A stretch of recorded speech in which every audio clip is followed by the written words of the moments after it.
Welcome back. You got Will and Iron here from the Block Runner, MetaZone, Rovi, and Mscribe, and today we're going to be talking about Ordinals. Are we back, dude? Definitely not back. No. So no AI agents this time. No.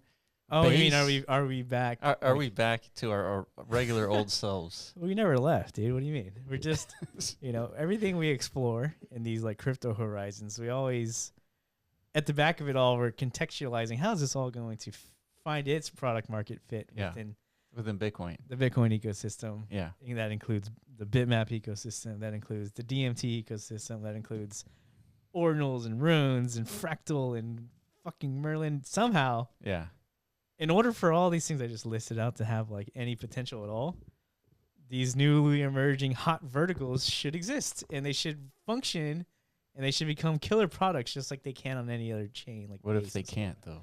Then we're in real problems. That means, but remember in was it probably 2023 and 2024 we saw a pandemic event of inscriptions happening on every single chain.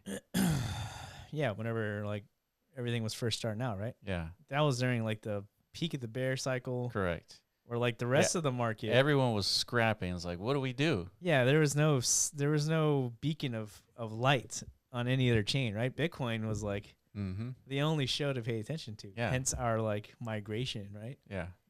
Yeah, it's like so that's the space to pay attention to. And, for about a solid year, right? 2023, I'd say. Yes. Because 2024 has been pretty lackish. I mean, let's look at this thing right here. I mean, I guess you're right, dude. Yeah, 2024 has pretty much been a snooze-a-thon, to be honest. Even though we've been here covering the whole thing, like that right there, this little minor peak, that was runes deployment, right? Oh, right. Oh.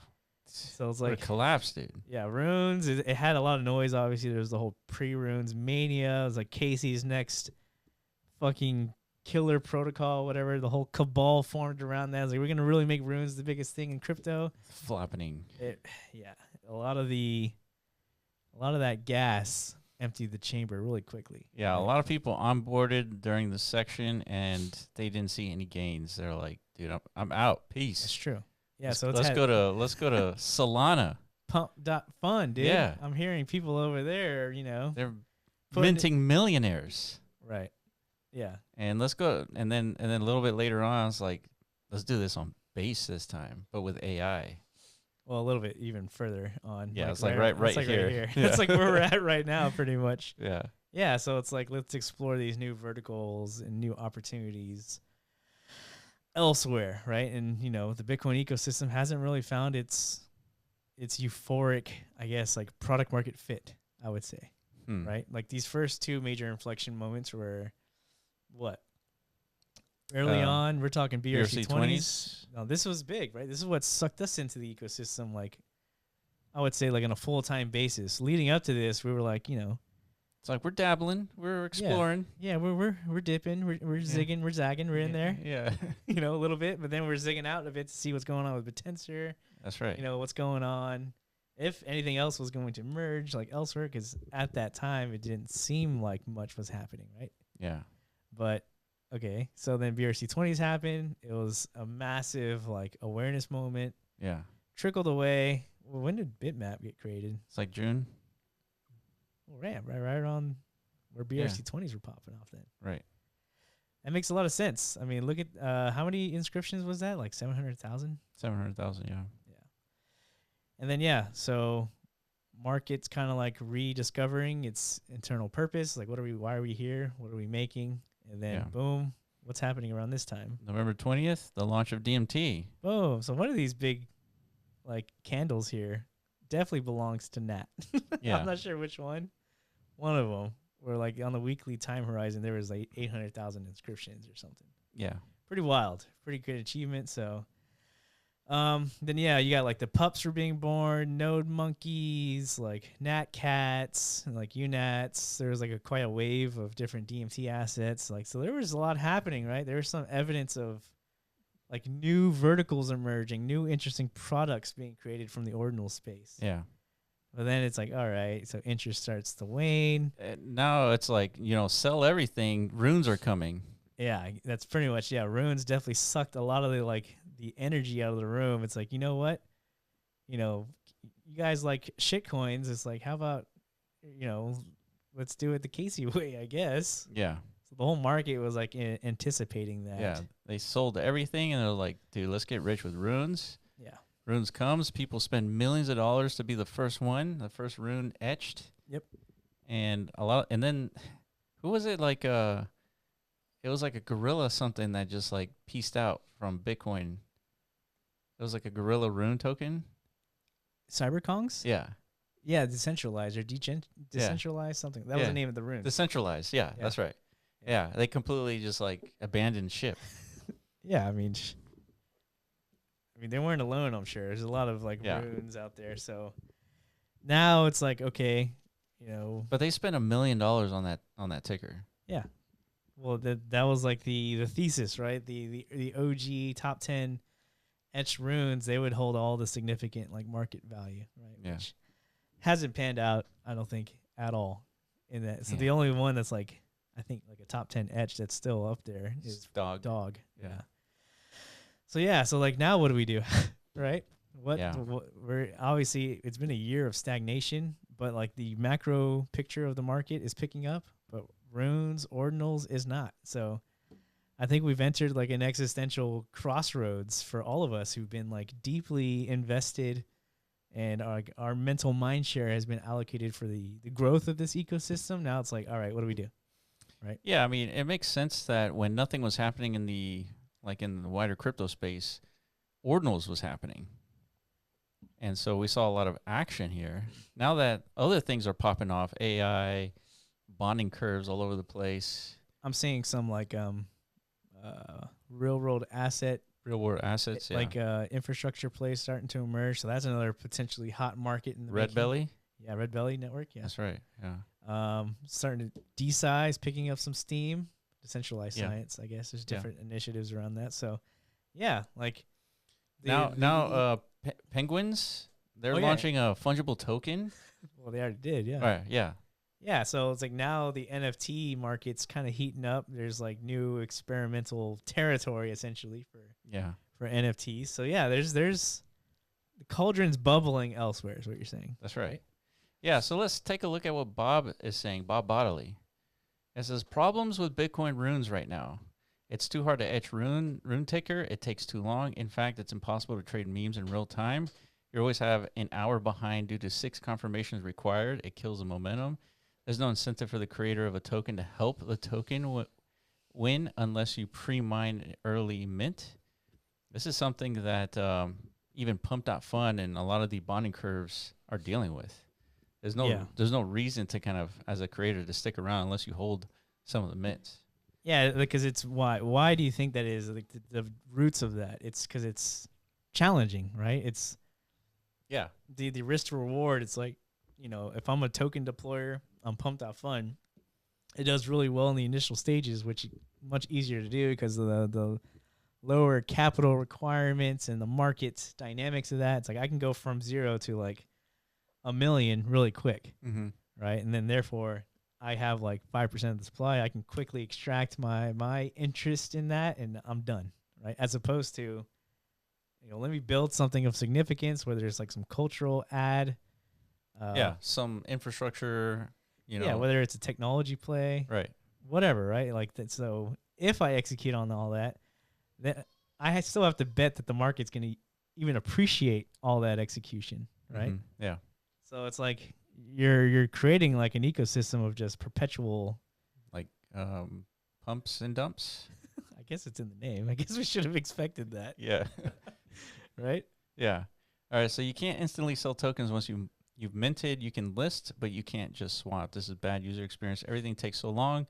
Waiting for Bitcoin blocks. There's no real-time trading in runes right now. Tokens are meant to trade fast. There's zero initial liquidity for trading new tokens. You have to bootstrap the liquidity for every token every single time with bids, asks in the order book. This is definitely an issue that bonding curves sort of solve. And order books are easily bricked with large UTXOs that stall momentum. And then no L1 automated market maker for instant trading and variable price entries and exits. Right. So to sum it all up. So basically, Bitcoin lacks infrastructure to support all this, and hence action is on Solana, Base, and Ethereum. Yeah, I guess you could sum that all up. I mean, so the initial thesis was, you build out what we can build out on this meta protocol layer of Bitcoin, and like the a value add of like an asset base that's on Bitcoin, like all the information stored there, it's going to outweigh the UX trade-off in comparison to other chains, right? Is that thesis, do you think it's still sound? Well, I mean, TAP, they created a L1 DEX, right? And the top two tokens with liquidity is TAP and NAT.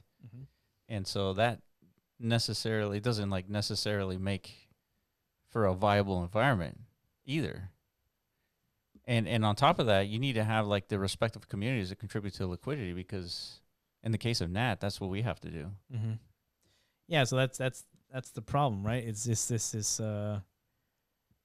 introduction into the market of non-viability. Like it is really tough to deal with, dude. And it's something, because the infrastructure is more laid out elsewhere. If I'm gonna roll out some sort of experiment, whether it's like an AI agent or something, I prefer to do it over there, right? Because I have my product rollouts have exposure to this like less friction of a market environment, right? Yeah. So this is something that the Bitcoin ecosystem needs to directly address in order for it to compete, right? Yeah.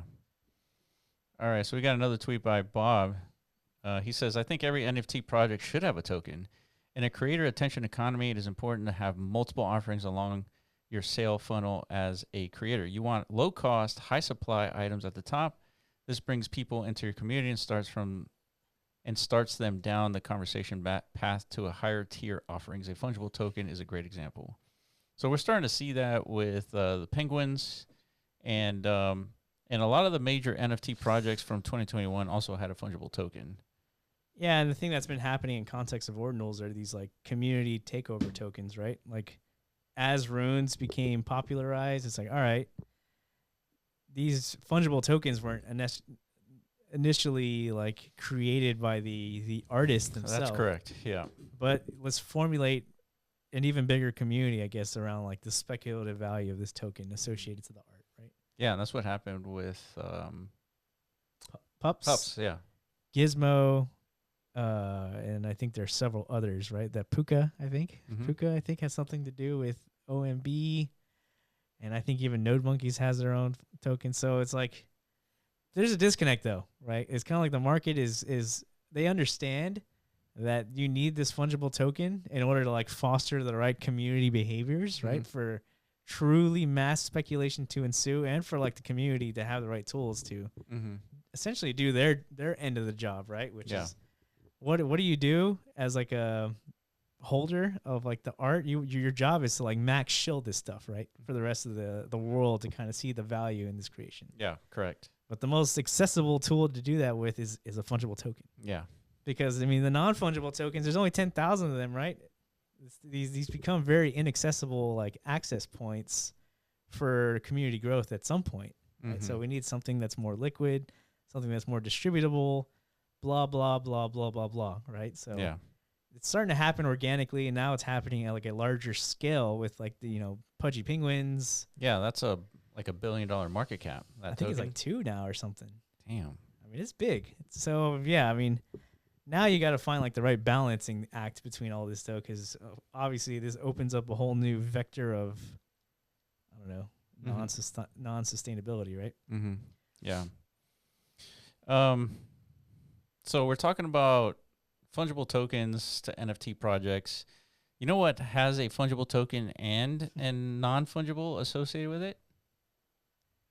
Basically every single UNAT that's ever been created. That's correct. Yeah, that's interesting. I don't know if we like intuitively understood like during like the when the DMT protocol was first created, if this was like the logical pathway for deployment. I don't think it wasn't like intentionally designed that way. I think it was a sort of an artifact of Ordinals, because say for example you're minting Ordi, right?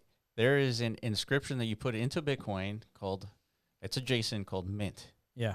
And you're minting Ordi. There's 1,000 of them, and you get 1,000 fungible tokens. Correct. That mint, which is a JSON into Bitcoin that is in your wallet, is useless at that point. Mm-hmm. It's just vapor. It's just meaningless, nothing. Yeah. And so the fungible tokens were attached to your address as an account-based balance. Yeah. And so you needed to inscribe a transfer inscription to actually affect that balance, right? And so I inscribed that transfer inscription. Let's say I'm transferring 500 tokens. I create that transfer inscription, and then I send it to you, and now all of a sudden you have 500 more tokens. Yeah. Right? So so this aspect of minting we harnessed as the UNAT, and then, part of the design of tap tokens and BRC20 for that matter is that it is also attached a fungible token. Yeah. And so I guess we were the first ones to leverage mints as like unique assets that you can trade. Yeah, therefore serving dual purpose, right? That's right.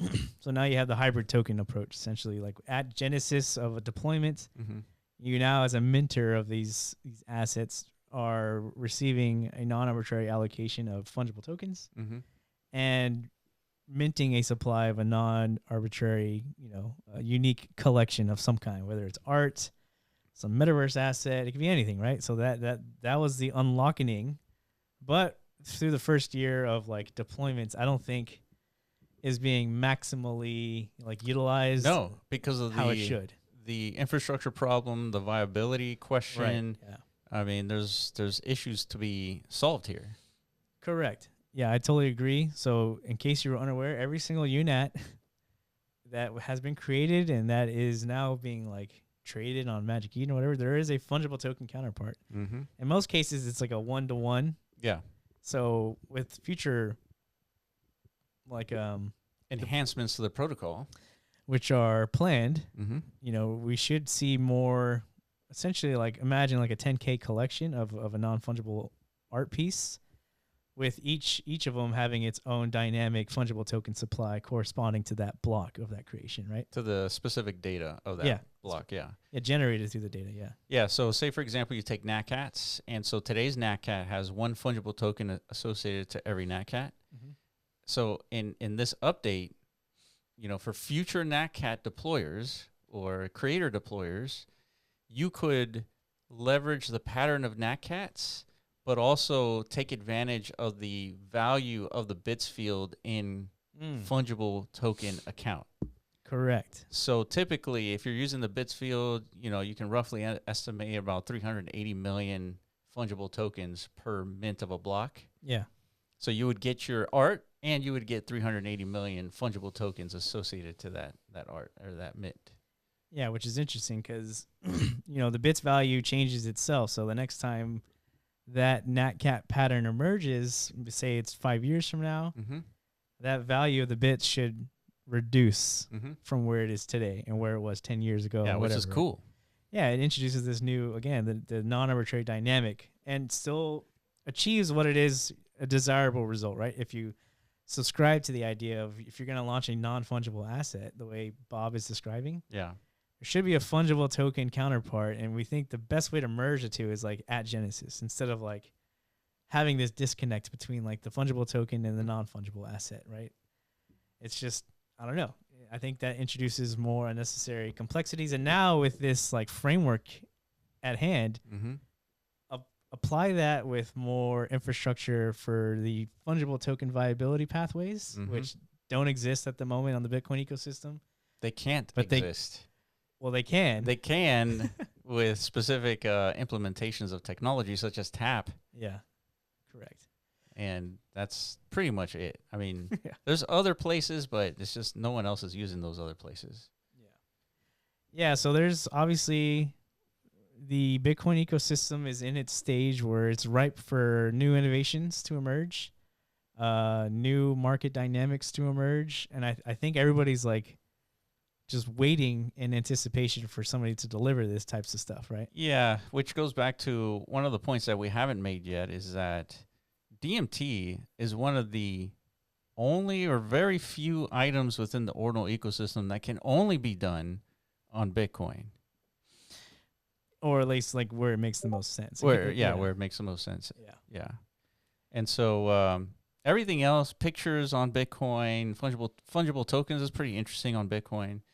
But all of that has been done before. There needs to be some new mechanic that can only be done on Bitcoin, and which is DMT. I think, I feel like we've said that a lot. We're going to keep saying it. We're going to keep saying it. Yeah, because it does introduce like the product market fit of ordinals in context of like, aligning the speculation, the fact that crypto requires a narrative, a new narrative specifically. Yeah, something that hasn't been done before, right? So like it's interesting that like tokens and collectibles can be done on Bitcoin, but like you're saying, this is all doable and with better user experience basically everywhere else. Yeah. Right. So what has emerged natively through Bitcoin that hasn't emerged anywhere else and that can only be done through Bitcoin and now makes sense. And now the trade-off makes sense, right? The UX trade-offs. Mm-hmm. It's like in order to do this completely new thing that has wide application, it's like, it makes a lot more sense now, right? Yeah. You're gonna trade off that user experience for the fact that for a novel token, for a novel implementation of a mechanic, right? And so the first one that we launched was the NAT token. It was completely free and open mint and blocked out in 7 days.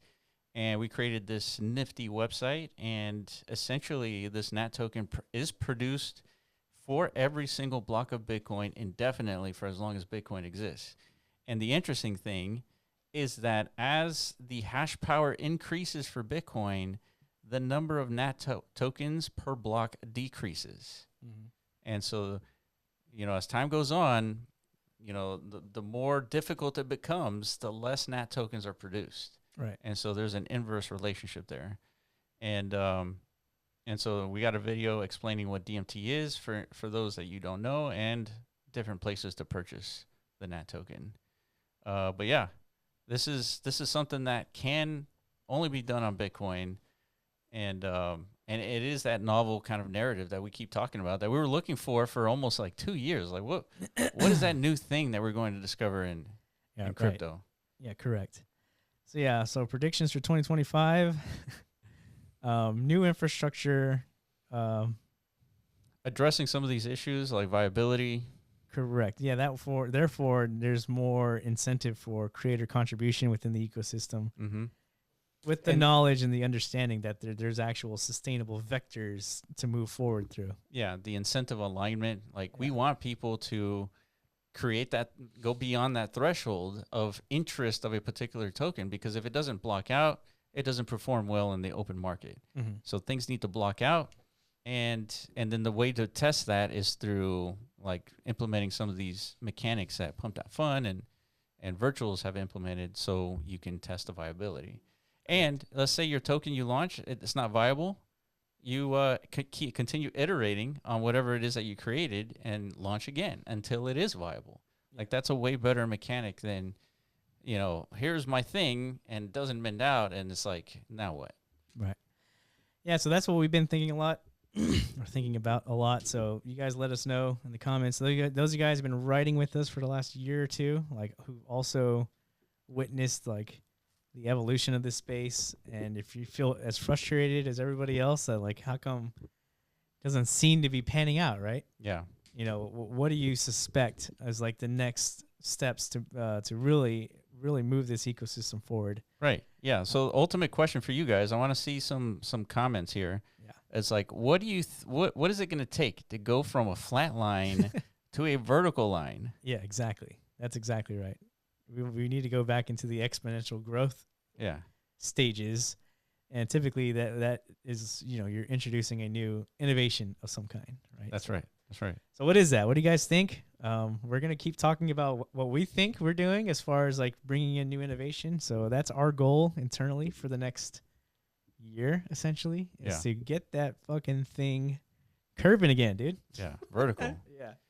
All right, guys. Yeah, make sure you send in those comments. We're curious, like what you think, And then Happy New Year or Merry Christmas. Merry Christmas. Yeah, whatever. It's one of those. Wow, we just suck out all of the jolly, dude, in one statement.